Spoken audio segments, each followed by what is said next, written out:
Hey, in this video, I'm going to talk a lot about upper structure triads and how they can be used for improvisation as well as just to enhance your chords.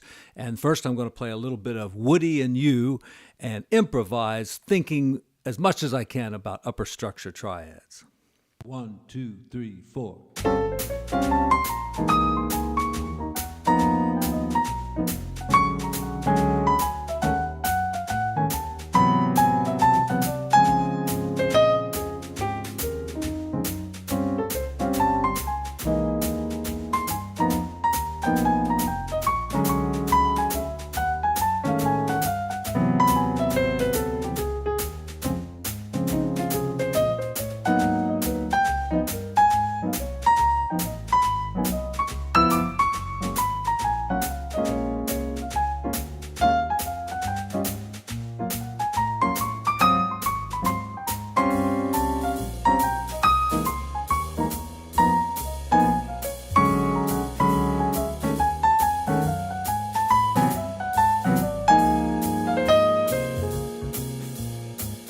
Okay, and that was, of course, Woody and You, and I was thinking mostly about upper structure triads when I played, and let's talk about what that is first of all.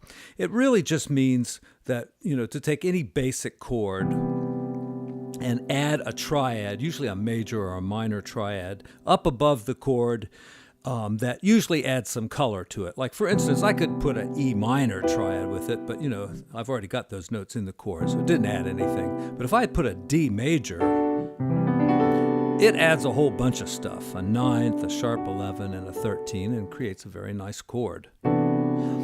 So there are lots and lots of these, especially like, say, with a major seventh chord, you can just do triads right up the scale. Bill Evans did this a lot when he soloed, just using those kind of triads. Of course, you have to think a little harder in different keys. You're following the key signature and the scale of that key. So that was D flat. Minor chords also, if you start on the 9 here and add a minor chord, you get a lot of richness there. There's other things you can add. You could add an F major, a G minor. We could make a chart and a graph, and you could try to memorize it, but the main thing is to just kind of learn what the concept is, and then find a few of these that really work for you and study those rather than memorizing a whole bunch of useless stuff. So let's talk about the song Woody and You.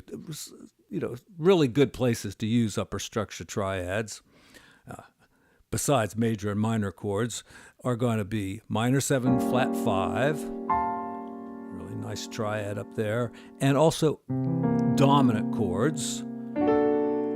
Put that there, or if it's an altered chord, which I was using mostly altered chords in this song, there's a triad, there's another triad that both works for C7. So check it out. I'll play like a 2-5-1, and then I'll play C7 and use those two triads.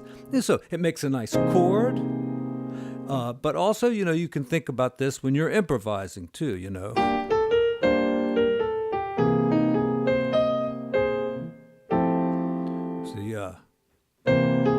That was an A flat triad. I could use F sharp triad.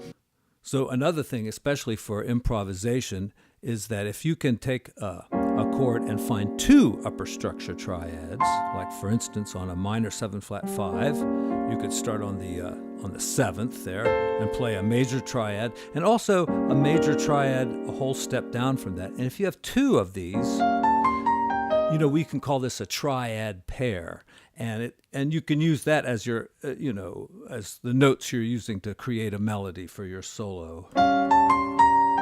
Also on the dominant chord, you have two really nice ones, especially if it's an altered chord, right? So what am I doing? I'm thinking about the tritone there. Tritone of C is F sharp, so that's a major chord, and then a whole step above that too. So that's kind of what I was thinking about with Woody and You. Maybe I play a little scale on this part, but when I get to the C7th, I use two triads there, F sharp major and A flat major, though notice I did an inversion of A flat. So of course you can do any inversion. Now just real quickly, let's look at all the possibilities for upper structure triads on a dominant seventh chord.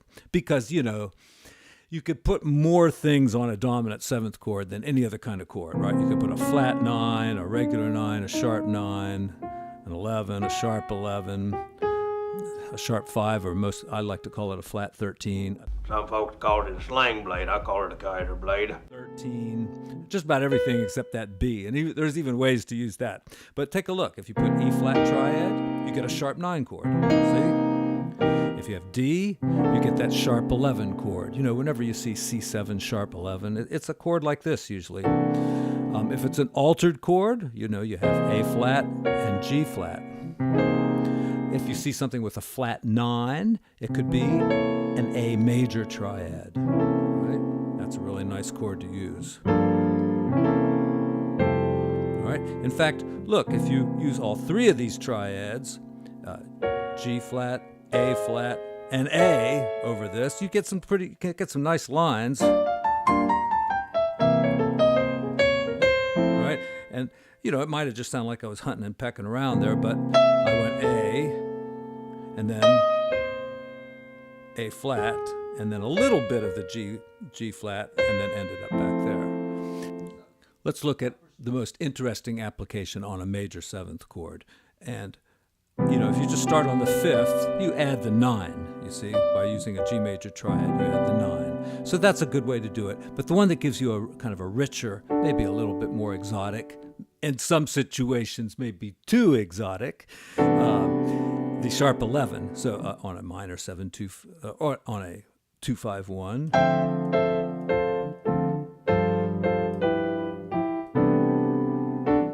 All right, let's try that again.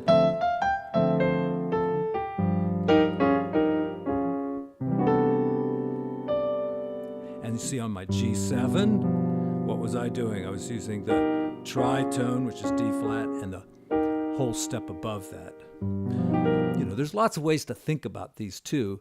I just thought of this, that, you know, if you have G for the middle note of a triad, that's the chord you're playing, just think of what that third of what major triad that is, gives you this. And then you got there's just all kinds of ways to think about it. And you pick the mental trick that works best for you, and that's what you do. So what do you know again? I'm using an F triad. I could use E flat, but it's harder to think of that one for some reason for me. You know? Well, once again, it's got G as the middle note, so it shouldn't be too hard.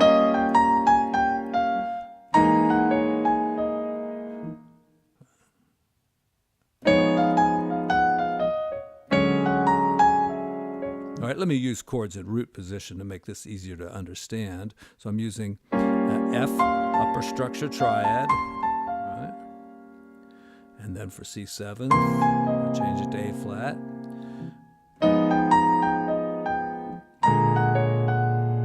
All right.